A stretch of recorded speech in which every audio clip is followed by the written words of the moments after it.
যাও, কেউ ওর গায়ে হাত দিবা না। আমি বিডিও অফিসে ফোন করে দিয়েছি, যা করো ওরা এসে করবে। আমি কি এমন দোষ করেছি তাই আপনি ভিডিও অফিসে ফোন করলেন? ফোন করবো না? সপ্তাহে কদিন ডিম দেন? কেন 4 দিন? কি মিথ্যে কথা বলছে রে? গত সপ্তাহে যে 2 দিন দিলি। দাঁড়াও ভাবে দাঁড়াও, তোমার কথাই মেনে নিচ্ছি। সপ্তাহে 4 দিন 8 দিন করে ডিম দাও। কটা ডিম হয়? 2টো। প্রত্যেকটা বাচ্চার মাথা পিছু সরকার থেকে 16টা করে ডিম দেওয়া হয়। এই ডিমগুলো কোথায় যায়? কোথায় আবার যাবে?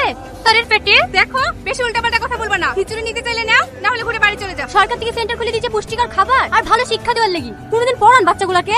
আরে কি খিচুড়ি রান্না করেছেন? সবজি কোথায়?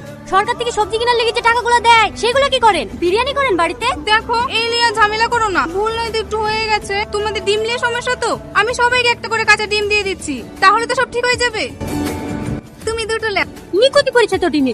আমাদেরকে বোকা মনে হয়? সারা জীবন বাচ্চাদের খাবার চুরি চুরি করে খেয়ে আজ একটা করে হাতে ডিম ধরে দিলে সবাই মেনে নেবে? তোমাদেরও দোষ আছে। তোমাদের ছেলেপিলের হক মেরে খাচ্ছে, তোমরা কিছু বলতে পারো না? কি বলবো? আমরা অত শত বুঝি নাকি? এটা ভিডিও থেকে স্যার আসলে প্রবলেম হতে পারে। আপনি এখান থেকে পালিয়ে যান, আমি ম্যানেজ করছি। ঠিক আছে। এবার বুঝবে।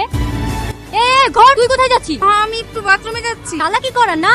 ভিডিও সাহেব আসবে, মীমাংসা হবে, তারপর এখান থেকে যাবে। তাহলে ঠ্যাং কেটে দেবো। বাহ, আমি মেয়ে পেয়ে গেছি। এই মেয়ের সাথে আমার লাতির বিধব পারলে এই মেয়েই পারবে বৌমার সাথে টক্কর দিতে। চলো চাটি খেলে যাও গা। ওর মায়ের জমি ভাগ পাবে না, ওয়াইলে মুখ বিস্কিট থাকলে হবে। তুমি শুধু স্বামী বলে বেঁচে যাও। তোমাকে সেই গেলে পয় পয় করে বারণ করেছিলাম। ওই ছেলে বাড়িতে তোলা অনাথ আশ্রমে দিয়ে আসো। আমার কথা তো শুনলি না? লীলা তো জমির ভাগ। খাসি কোথাকার?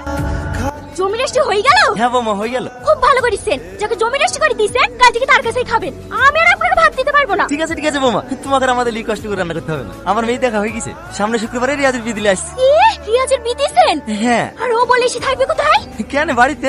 আমি এবারে তুলতে দেবো না। আপনার কি মাথা খারাপ হয়ে গেছে নাকি? একজনের খালি সারা জীবন চলছে, আবার আরেকজন। আমি এসব মেনে নিতে পারবো না। বিয়ে দিলে দেন গা, আমার বাড়িতে উঠতে দেবো না। তুমি বাড়ি কোথায় পালি বৌমা? আমি এখনো মরিনি।